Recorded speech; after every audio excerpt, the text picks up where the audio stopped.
თქვენ უსმენთ ახალციხის დასრულდა განათლების ცენტრის რადიო ედუსტრიმს. თვალი გვადარნეთ ახალციხის დასრულდა განათლების ცენტრის რადიო ედუსტრიმის YouTube-ისა და Facebook-ის გვერდებზე.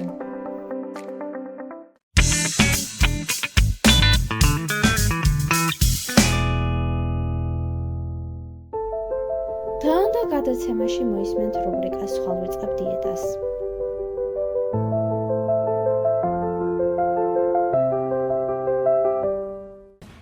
ხვალიდან ვიწყებ დიეტას. რატომ ხვალიდან? მოდი დღეიდან დავიწყოთ. ამ გადაცემაში ვისაუბრებთ ჯანსაღი ცხოვრების წესზე.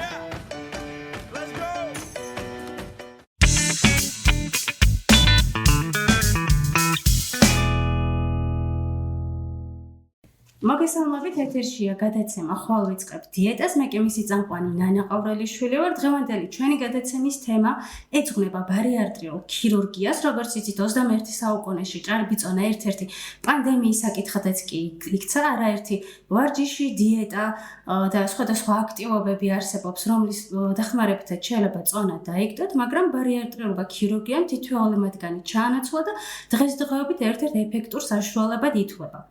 როგორც ასევე მეცნიერები ამბობენ, ბარიატრიული ოპერაცია არა მარტო ოპერაცია, არამედ ის სწავლობს ჭარბიწონის გამომწვევ მიზეზებს, მის პროფილაქტიკას და სხვადასხვა მასთან დაკავშირებულ საკითხებს.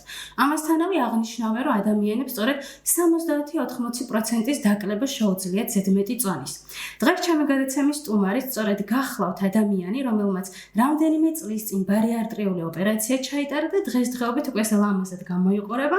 ქალბატონი ჟუჟუნა კახაძე, რომელიც თავის გამოცდილებას გაგვიზიარებს ჭარბი წონიდან დღევანდელ დღემდე. მოგესალმებით ჟუჟუნა და მადლობა რომ ჩემი გადაცემის სტუმარი ხართ. მოგესალმებით ნანა, ჩემთვისაც სასიამოვნოა თქვენს გადაცემაში სტუმრობა და ალბათ თქვენი მაყურებლისთვისაც საინტერესოა ჩემი სხვა რაკურსით დანახვა. ჟუჟუნას ალბათ ჩვენი მსმენელები და მაყურებლები ახალციხის ფარგლებში და ფარგლებს გარეთაც იცნობენ როგორც ვოკალისტს, ასევე მუსიკის პედაგოგს. მას ორი ჯგუფი ყავს, როგორც სწორად მახსოვს, ეს არის მესხ, ფოლკი და string wave, საკმაოდ წარმატებული ჯგუფები ყავს. შემდგომში უკვე სხვა გადაცემაში მეც მას სხვა რაკურსით დაგანახებ თავის ბავშვებთან ერთად, თუმცა დღეს ვისაუბროთ ბარიატრიულ ქირურგიაზე. სანამ ესე უშუალოდ ქირურგიულ პროცესებზე გადავალთ ან იმ საკითხებზე, რაც მას უკავშირდება, საინტერესო იქნება გაგვიზიაროთ, როგორი იყო თქვენი ცხოვრება ჭარბი წონის დროს. რამდენად დისკომფორტს განიცდიდით ან ცხოვრების თქვენ სტილს როგორ უშლით და ხელს ამასთან დაკავშირებით, რომ გაგვიზიაროთ თქვენი გამოცდილება.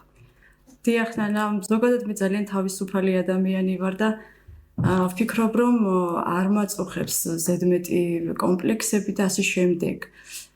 მაგრამ აღმოჩნდა, რომ ბოლოს ძალიან დიდი დისკომფორტი შემიქმნა ჭარბმა წონამ. მეც როგორც ყველა ადამიანი, ვისაც ეს პრობლემა აწუხებს, მივმართავდი არაერთ დიეტას, არაერთ ხერხს და მქონდა კიდეც შედეგები, მაგრამ იქიდან გამომდინარე, რომ ძალიან ისეთ დატვირთული ცხოვრების რეჟიმი მქონდა. ოპერაციამდე ძალიან აქტიური ცხოვრებით ვიყავი დაკავებული, ჩემი პროფესიიდან გამომდინარე. ძალიან დიდ დროს, შრომას, ენერგიას ითხოვს ჩემი პროფესია და აქედან გამომდინარე რაღაცნაირად ვერ ვიცლიდი ალბათ საკუთარი თავისთვის. და შეიძლება ითქვას, რომ დღის განმავლობაში ვერ ვიკვებებოდი ნორმალურად. ანუ მთელი დღის განმავლობაში ფაქტიურად მშიერი დავდიოდი, რო ვაკვირდებოდი საკუთარ თავს, ზოგჯერ წყალიც კი არ მქონდა ხოლმე დალეული დღის განმავლობაში. ამიტომ შეიძლება ითქვას, რომ ძალიან გამექცა წონა ამის გამო, ანუ სამსახურიდან ბრუნდებოდი საღამოს 9 საათზე და ფაქტიურად შემდეგ ვიწყებდი კვებას. მერე ვიწყებდი საუზმესაც, სადილსაც, ვახშამსაც და ეს ანუ ახსოვდა გონებას, რომ მთელი დღის განმავლობაში საკვები არ მქონდა მიღებული და ამიტომ მინდოდა, რომ საღამოს სულ რაღაცა უკაცრავად და მეცმაცუნებინა პირი. არ შემიძლია არ დაგითანხმა, რომ როდესაც ძალიან ესეთი გრაფიკი გვაქვს ადამიანებს ჩვენს ყოველდღიურობაში, რთულია იკვება ჯანსაღად. და მით უმეტეს რთულია ჯანსაღი იკვება იმ კუთხით, რომ საკმაოდ ძვირია შესაბამისი კვება. საკმაოდ კი. მეც მინდა აღნიშნო, რომ წლების განმავლობაში ვებრძოდი და ვებრძვი ახლა ჭარბწონას, მაქვს გამოცდილება, მაგრამ საკმაოდ ცუდი, რომ ისეთი მკაცრი დიეტით მოვახდინა -24 კილოს დაკლება, თუმცა მეც -26 კილო დავიკელი სწორი კვებით მაგრამ ვერ შევძელია ამის შენარჩუნება, იმიტომ რომ სამსახურში ხა ფაქტიურად შეუძლებელია რომ ესეთ დატვირთული რეჟიმის პირობებში შენი საკვები თან ატარო. აი ფაქტიურად შუალედებში 5 წუთიც კი არ მქონდა ხოლმე რომ თქვათ ჩემი ულუფა კი, აი ნამდვილად მეც ის პერიოდი, როდესაც უკვე სწავლის სხვა ეტაპზე გადავედი, ფიზიკურად შეუძლებელი იყო, რომ დღის გრაფიკი გერევა იქ სხვანაირად დატვირთული ხარ და აქედან გამომდინარე, ჩვენს ქვეყანაში სამწუხაროდ რთულია, თუნდაც ზამთრის პერიოდში ჯანსაღად ყვება, იმიტომ რომ საკმაოდ მაღალი ფასები აქვს შესაბამის პროდუქციას. გქონია თუ არა ესეთი შემთხვევები, რომ თუნდაც საზოგადოებაში რაღაცა ესე გამოუშვერიათ ხელი, თუნდაც ბავშვობის პერიოდში თუ იყავი ჭარბიწონის მეტარებელი და რაღაცა დისკომფორტი გიგრძნია. არა, ძალიან გამხდარი არასოდეს არ ყოფილ ვარ, თუმცა ბოლოს ძალიან მოვიმატე, ნუ 3 შვილი მყავს, ორსულობებზეც ძალიან მოვიმატე და ნუ შემდეგ ვერ გავაკონტროლე ეს ყველაფერი თავიდან არ მივაქციე ყურადღება და შემდეგ ძალიან გამექცა აი ამ ჩემი დატვირთული ცხოვრების გამო, ცხოვრების რეჟიმის გამო. თუმცა ბულინგის მსხვერპლი ამის გამო არასოდეს არ ყოფილი, არც იმხელა წონა არ მქონია, მაგრამ მე ისეთი პროფესია მაქვს, რომ სულ ჩანვარ, აი სულ სცენაზე მიწევდა გასვლა და უკვე აი ბოლოს ძალიან მაღიზიანებდა ჩემი ჭარბიწონა, ამიტომ იზოლებული ვიყავი ხოლმე, რომ სადაც აი ვთქვათ სცენა, სადაც მივჩანდი, ჯერ ერთი ყოველთვის ნაპირში ვდგებოდი ხოლმე ბავშვებთან, არასოდეს არ ვდირიჟორობდი, არ ვიდექი შუაში. ნაპირზე ვდგებოდი და როცა მჭირდებოდა ვიდეოს თადება, ყოველთვის უჭრიდი ჩემ თავს ბოლოს. აი მივხვდი, რომ ბოლოს უკვე ძალიან ცუდად ვიყავი მენტალურად და თანაც გარდა ამისა, გარდა აი ამ ვიზუალური პრობლემისა, ხომ, ჯანმრთელობის პრობლემები შემექმნა ნანა, რამაც აი მართლა ბოლოს გადამაწყვეტინა ეს. აი მოულოდნელად გავიგე ჩემი ახლობლისგან. არც მქონდა დიდი ინფორმაცია ბარიატრიასთან დაკავშირებით და ჩემი ყველაზე დიდი პრობლემა ბოლოს ეს აღმოჩნდა. ანუ როცა მიდიხარ ამ ოპერაციაზე, უნდა იყო ფსიქოლოგიურად, ემოციურად მომზადებული, გარდა იმისა, რომ უნდა იყო ინფორმირებული, რაზე მიდიხარ. და სწორედ ამან გამოიწვია მე ჩემი შემდგომი პრობლემები, ანუ გაუცნობიერებლად წავედი და გავიკეთე ოპერაცია. თქვი და მესამე დღეს წავედი, ანუ ოჯახის წევრებსაც არ გავაგებინო ნორმალურად. ანუ ზურგის ტკივილი მქონდა, საჭესთან ვეღარ ვჯდებოდი, ფეხები მტკიოდა, შრომის უუნარო ვიყავი, ფაქტიურად აი იძულებით ვაკეთებდი საქმეს. მივხვდი, რომ ძალიან დიდი პრობლემა იყო ეს და უნდა მომეგვარებინა როგორღაც და ეს მოკლე გზა ავირჩიე. არ მქონდა დიეტისტის დრო და ნუ მოკლედ გადასარევი გამოსავალია, როდესაც ეს სამედიცინო ჩვენება, როდესაც გირჩევს ექიმი, რომ შენ უნდა გაიკეთო ბარიატრიული ოპერაცია. მაგრამ როდესაც აი ესე ყოველგვარი კონსულტაციის გარეშე შენ თვითონ იღებ გადაწყვეტილებას, ეს ნამდვილად არ არის კარგი, თუმცა ჩემი გართულებებიდან გამომდინარე, მე ნამდვილად არ უნდა ვიყო ინდიკატორი, შეიძლება ითქვას, რომ ვიღაცა მიფიქროს, რომ აი იმას გაურთულდა და მე არ გავიკეთებ. აუცილებლად უნდა მივიდნენ ექიმთან, შეაფასონ მდგომარეობა, რა ხარისხია სიმსუქნის, ჭარბიწონის და ამის მიხედვით ზოგიერთ შემთხვევაში გადასარევი გამოსავალია ცხოვრების ჯანმრთელი წესის გამომუშავებისთვის და ჩამოყალიბებისთვის ადამიანის ცხოვრებაში. აი ამ დეტალებზე განსაკუთრებით ტიპი 2 დიაბეტის დროს მაგალითად ეს არის ჩვეულებრივი გამოსავალი. კი ბატონო, აი ამ დეტალებზე უშუალოდ ოპერაციის შემდგომ რა გზაკაულა ცოტა მოგვიანებით რო ვისაუბროთ, აი მანამდე მე მინდა გამოვეხმაურო იმის საკითხს, როდესაც ვისაუბრეთ დაბოლინგება საზოგადოებაში. იმიტომ რომ მართლა არ არის მარტივი, როდესაც გაქვს ჭარბიწონა და განსაკუთრებით, როდესაც ხარ სკოლის მოსწავლე. მე პირადად მინდა გავიხსენო ჩემი ბავშვობის პერიოდი. ახლა შეიძლება ეთერით ესე პირველად ვახდენ ამის ეს საჯაროდ საუბარს, მაგრამ მართლა ფსიქოლოგიურად საკმაოდ რთულია, როდესაც სხვებისგან ხარ განსხვავებული. ჭარბიწონა არა მარტო ისე რომ შეიძლება ვიღაცას ჭამა უყვარდეს, არამედ ბევრი სხვა ფაქტორებთან არის დაკავშირებული. ხა შეიძლება ფარისებრი ჯირკვლის პრობლემა გქონდეს, ან ინსულინ რეზისტენტულობა გქონდეს და აქედან გამომდინარე ბავშვებში ნაკლებად არის ცნობიერება, რომ რის გამო შეიძლება იყოს თუნდაც მისი თანატოლი მისგან განსხვავებული. სიმსუქნიდან გამომდინარე და ამ ეთერით მინდა ვისარგებლო და ყველა მშობელს მიმართვა, რომ ბავშვებს უნდა ასწავლონ, არ არის საჭირო თითის გაშვერა იმის მიმართ, ვინც განსხვავებული, იმიტომ რომ მე ეს ძალიან მწარედ მახსოვს. და იმის მერე იყო პერიოდი, როდესაც მიჩნდებოდა კომპლექსი, რომ ფოტო გადამეღო, მიჩნდებოდა კომპლექსი, რომ სათმე გამორჩენილიყავი. ეხაც ვერ ვიტყვი, რომ გადასარევ ფორმაში ვარ, იმიტომ რომ მჭირდება მეც გარკვეულწილად წონის დაკლება, მაგრამ ფსიქოლოგიური კუთხით მარტივი არ არის. ებრძოლო ამას, მარტივი არ არის. საკუთარ თავს გავუმკლავდე, მას შემდგომ რაც პირობითად გავიხსენებ იმ პერიოდს, რომ წონა რო დავიკევი, ძალიან მომწონდა ჩემი თავი, მაგრამ რთულია შეინარჩუნო, იმიტომ რომ ცხოვრების წესიც გეცვლება ამასთან დაკავშირებით, ამიტომ უნდა ვეცადოთ მივიღოთ ერთმანეთი ისეთები, როგორც ვარ და დავეხმაროთ იმ ადამიანებს, ვისაც შეიძლება კვებითი აშლილობაც კი ქონდეს და ამიტომ იყოს მისული აი ამ სიმსუქნიდან. დღეს ძალიან ბევრი ისეთი გარე ფაქტორია, რომელიც ჩვენს სტრესზე ახდენს ზეგავლენას და პირადად მე მაქვს ესეთი ცუდი ჩვევა ბავშვობიდანვე, თუ სტრესს განვიცდი, თუ რაღაცა ისე არ არის, როგორც უნდა იყოს, ისტერიულად გაუაზრებლად ვიწყებ ჭამას. ანუ ფაქტობრივად მივდივართ, რომ შეიძლება სიმსუქნე ბევრ ფაქტორზე იყოს დამოკიდებული და ყველაზე მეტად ეს არის ფსიქოლოგიური მიდგომა, ფსიქოლოგიურად მუშაობა ალბათ საკუთარ თავთან და უკიდურესი ალბათ გამოსავალი ეს არის ბარიატრიული ოპერაცია გაიკეთო, მაშინ როდესაც საკმაოდ ჭარბი უწონა გაქვს ადამიანს. ნამდვილად არის ამ შემთხვევაში გამოსავალი.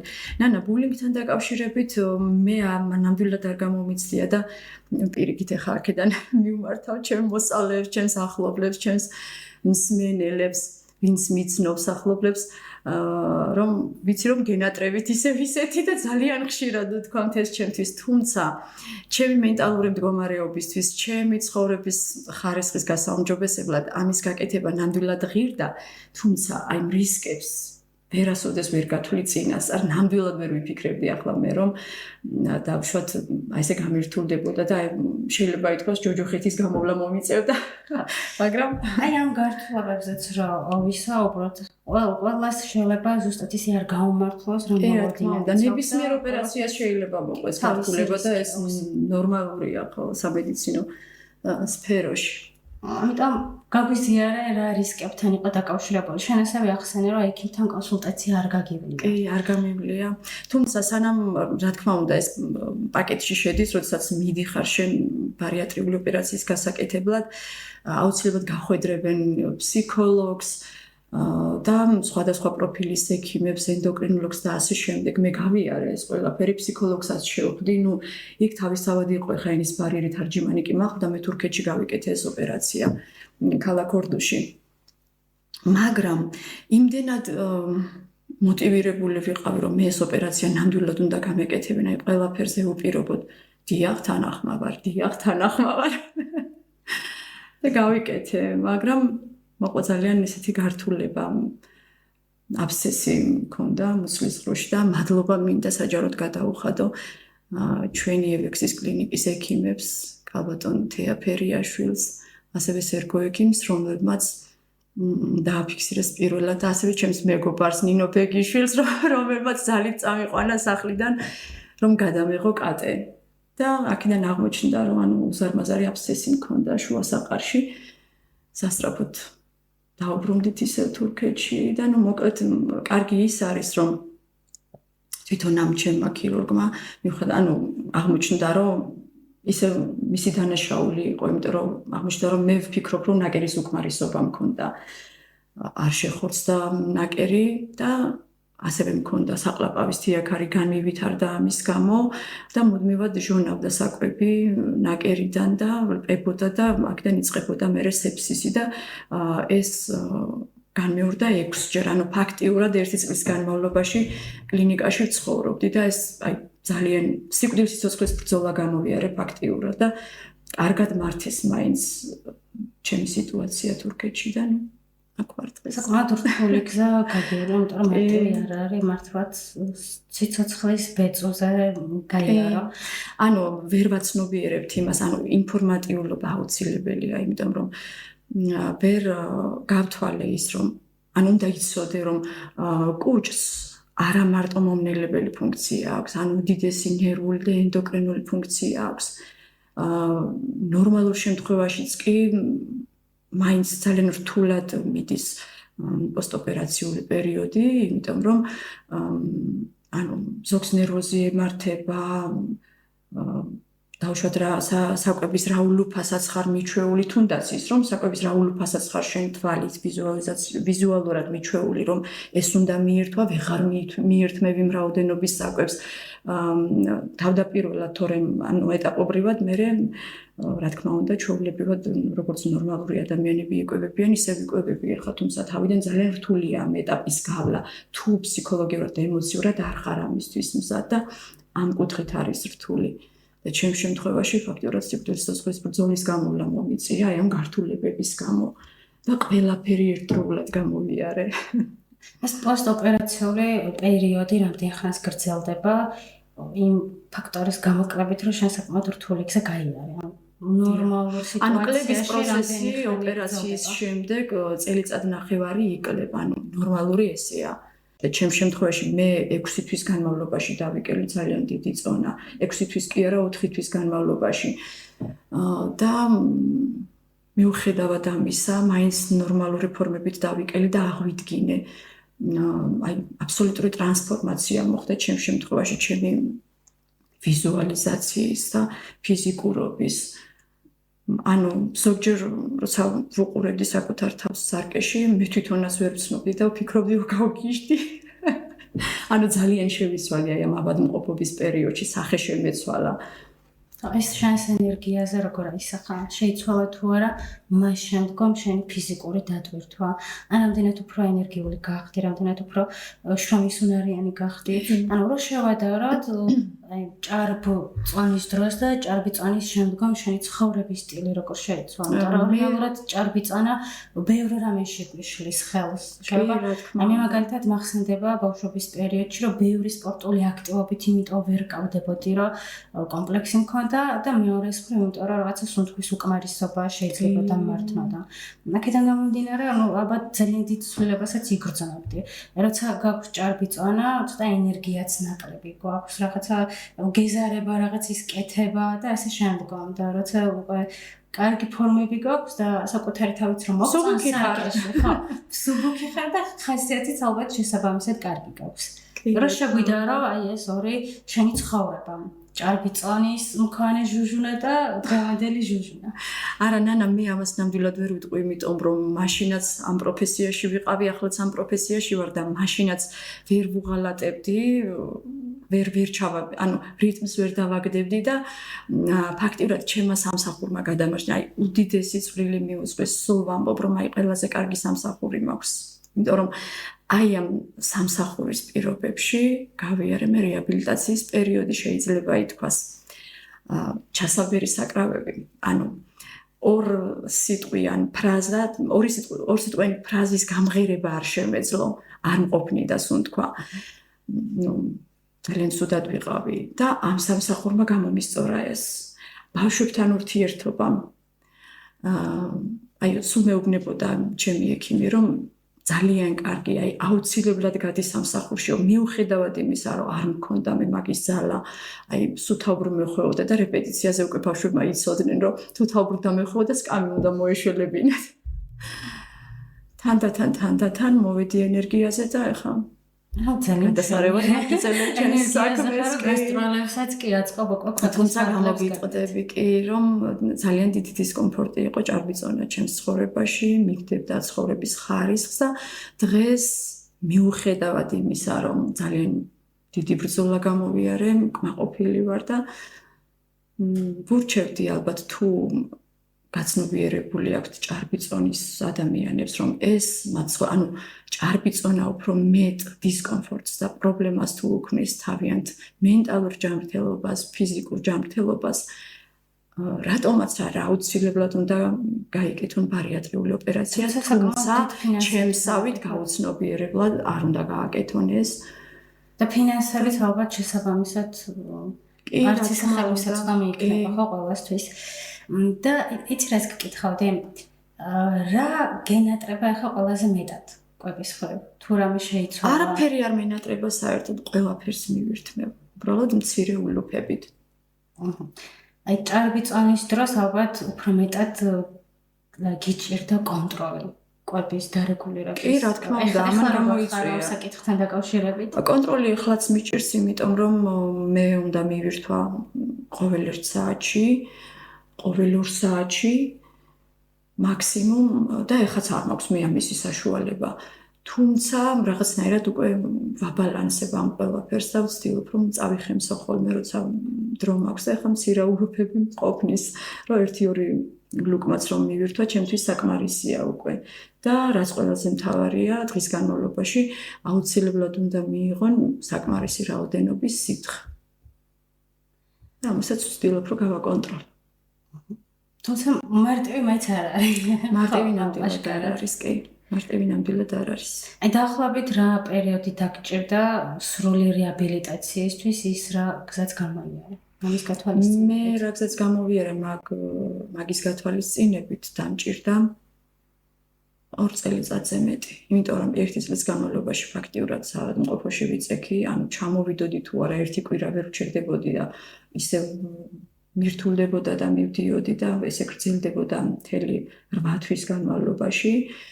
და 1 წლის განმავლობაში უკვე ანუ როდესაც დაიწყო ეს რემისია და ეს გამოჯამრთელების პერიოდი 1 წელი დამჭირდა რომ რაღაცა სახე გამომსწორებოდა ანუ სულ ცუდად ვიყავი და ესე ანუ სახე ფაქტიურად შეცვლილი მქონდა და ჯერ კიდევ დალაგების პროცესში ვერ შეიძლება ითქვას. ეხლა რა ისე დიდი პერიოდია გასული ნანა მე-3 წელიწადია რაც ეს ოპერაცია გავიკეთე და ეხლა რა ისე უკან დავუბრუნდეთ და იკეთებდე ბარიარტრიულ ოპერაციას, რას გაითვალისწინებდი? ამ შენი გამოცდილებიდან გამომდინარე. აუცილებლად ისე ვიქ გავიკეთებდი, იმიტომ რომ მიუხედავად იმისა, რომ ეს მაინც ექიმის შეცდომა იყო, ამისგან არავინ არ ვართ დასვეულები და უამრავი შემთხვევა ხდება საქართველოში და მე ძალიან ბევრი პაციენტი მინახავს თურქეთში ჩამოსული სამწუხაროდ ერთი დაიღუპა ჩემი ექიმი მკურნალობდა 3 თვე აცოცხლა ფაქტიურად და მაინც დაიღუპა ის გოგო საქართველოში ქონდა გაკეთებული ოპერაცია ამისგან არავინ არ არის დაზღვეულ და დრო რომ გადავახვიოთ უკან ალბათ მაინც გავეკეთებდი თუმცა ესე გაუცნობიერებლად არ გავაკეთებდი ალბათ მაგრამ რა მნიშვნელობა აქვს გაცნობიერებული როცა გაქვს და გაუცნობიერებლად როცა მიდიხარ რისკების მზაობა ალბათ იგივე იქნებოდა არ ვიცი მართლა არ ვიცი ალბათ მაინც გავიკეთებდი და რასაც ვთქვით იმ ადამიანებს რომლებსაც კითხვის ნიშნები აქვთ რომ უნდათ გაკეთება მაგრამ ბოლომდე ვერ გადაუწყვეტიათ ალბათ მე რომ ვიკეთებდა პირველ რიგში დავიწყებდი იმის ძიებას ზოგადად ეს ოპერაცია რა არის რა დადებითი და უარყოფითი მხარე ნორმალურ შემთხვევაში ასეც უნდა იყოს ექიმის შერჩება ხო აი თქვენ რასაც ვთქვით მე ვეტყოდი, უბრალოდ გითხარით უკვე და გავიმეორებ, რომ თუ ჭარბიწონა გიქმნით ძალიან დიდ დისკომფორტს, უქმნის თქვენს ჯანმრთელობას, პრობლემას, ხართ ცუდად მენტალურად, ფიზიკურად, აუცილებლად მიდით ექიმთან, გონივრულად გაიარეთ კონსულტაცია, შეაფასეთ მდგომარეობა, სიმსუქნის ხარისხი და მხოლოდ ამის შემდეგ გადაწყვიტეთ. ან უკეთეს შემთხვევაში ენდოკრინოლოგთან მიდით და თუ გაქვთ იმის დრო, რომ დიეტით, სწორი კვებით გავუმკლავდეთ ამ პრობლემას, კი ბატონო, რატომაც არა, თუმცა ბარიატრიული ქირურგია ძალიან მოდური ის არის ოპერაციაა დღეს და მოკლე გზა არის აი ამ პრობლემის გადასაჭრელად და თუ ნამდვილად საჭიროებთ ბარიატრიულ ოპერაციას უნდა გაიკეთოთ კიდევაც. თქვენ ჯანმრთელობის მდგომარეობა უნდა შეაფასოთ. იქნებ დიაბეტი გაქვთ, იქნებ სხვა ენდოკრინული პრობლემა გაქვთ და თუნდაც ამიტომ. მე მაგალითად წყაროებში როგორც მოვიცია ბარიატრიულ ოპერაციას დღესდღეობით სიცოცხლის გადამრჩენელსაც კი უწოდებენ, იმიტომ რომ როდესაც მართლა ძალიან ჭარბი წონა გაქვს, რთულია ამ დროს დიეტებით დაიკლო და ამ დროს იგი ვითარდება დიაბეტით და ის დაავადებები, რასაც სიმსუქნეს ახლავს და შეიძლება ფატალური შედეგით დასრულდეს. შესაბამისად, ალბათ 21 საუკუნეში ერთ-ერთი დიდი მიღწევა და აღმოჩენა შეიძლება იყოს. ეს მიდგომა, თუმცა დაგეთანხმები იმაში, რომ სანამ ალბათ ამ ოპერაციას გაიკეთებ, მნიშვნელოვანია თითოეული პაციენტი ჯერ დამოუკიდებლად გაეცნოს წყაროების, ოღონდ სანდო წყაროების გათვალისწინებით რა რისკებთან არის დაკავშირებული, როგორია მისი რეაბილიტაციის პერიოდი, რისი გათვალისწინება გიწევს. შემდგომში უკვე მარტო ერთ ექიმთან ალბათ არ უნდა შეჯერდე და უნდა იყო რამდენიმე ექიმის ძიებაში და თითოეული მათგანის გამოცდილება გაიზიარა, თითოეული მათგანის მიდგომა გაიზიარა და საბოლოოდ ფსიქოლოგიური მზაობა არის ერთ-ერთი მთავარი, ყველაზე მთავარი კვების სტილიც გეცვლება მაგ დროს ფაქტიურად ცხოვრების სტილი გეცვლება, ნანა, ცხოვრების სტილი გეცვლება. ნამდვილად, იმიტომ რომ ხა როცა ჩვეულებრივ კვებას ახლა შეიძლება იქ შოკოლადზეც წაგიცდეს ხელი და იმაზე მეტი რაოდენობა ჭამო ვიდრე თქვა ნორმა, მაგრამ როდესაც უკვე ამ ხელა რისკზე მიდიხარ და მინიმუმ ამ ხელათა ხასი შემდეგაც იმატებს ადამიანები რისკიც არის საკმაოდ. ამიტომ უფრო მეტი ფსიქოლოგიური ბრძოლა გიწევს ალბათ ამასთან დაკავშირებით. ძალიან დიდი მადლობა შენი გამოცდილების გაზიარებისთვის. დღევანდელი ჩვენი გადაცემა ისე არ დასრულდება. ჟუჟუნა შემოგთავაზებს საკმაოდ საინტერესო სიმღერას ცოცხლად შესრულებით. ამიტომ დაგითმობ ეთერს შენ. ძალიან კარგი. ნანა, მე შემოგთავაზებთ თუშურ სიმღერას მადელმო ბარალ. გისმენთ.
ძალიან დიდი მადლობა. მინდა წარმატებები გისურვოთ. ჩვენ სხვა გადაცემაში ჩავხვდებით ერთმანეთს, გავიცნობთ თქვენს ჯგუფებს, Mask Folks და ასევე String Waves. მას უკვე როგორც პედაგოგს ისე გავიცნობთ. მე კი გემშვიდობებით, მადლობა რომ გვისმენთ და გვიყურებთ. მომავალ შეხვედრამდე. ნახვამდის.